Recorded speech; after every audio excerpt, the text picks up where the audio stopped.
Hey, it's Mr. Peace here. Just got done sharing my heart for a second time at the Detroit Arsenal Child Center, and this is in Warren, Michigan. We're in the Army base located here, and it's just a beautiful time. The students, it always touches my heart because a couple of them came up to me and said that they remember me from last year and the message of kindness that I shared, and they really thanked me for sharing my love again this year. And it's just awesome because the whole idea, the whole premise of the talk today, focusing on diversity, on our differences, also dealt with the sub-theme of needing human kindness, like the shirt says here, need human kindness. And when we give that out, you know, we receive it back.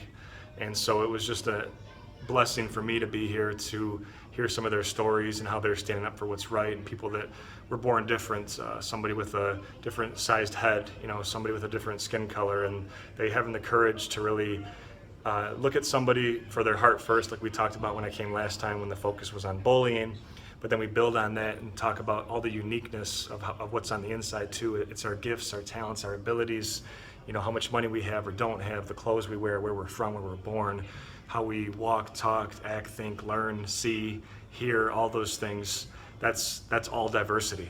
And for them to really get that and know that we have to respect everybody, no matter their ability or inability or disability, that we still show that kindness. And that really rang true today, resonated with all the students and the staff, where they understand that no matter what we're going through or what we've been through, that we can always choose kindness, we can always choose love.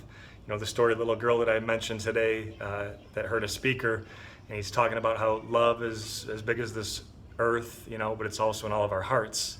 And at the end of the talk, she came up and said, well, doesn't that mean that it's just trying to burst out if it's that big as the world? And he said that's exactly the point. And they all understood that as well, that it's a choice. It's a conscious choice and decision that we can make every day, and we can just even show one act of kindness to someone that we don't know or don't know that well, and really just impact their heart, not just for that day, but hopefully forever. And also the people that are witnessing that act of kindness, that it starts to affect their heart and change things for them too. That's what's so beautiful about this kindness and why we really have to truly choose it and show that. So again, thanks for touching my heart. Hope to see you again soon. And as always, don't forget to subscribe to Mr. Peace by clicking the link that pops up here, and along with hitting the bell and notifications to stay up to date to my journey of spreading this unconditional love and inspirational message all across the country. You can also check out some other videos at this playlist that's going to be shown here, and look and learn more at the website via the mrpeace.org link too. Peace.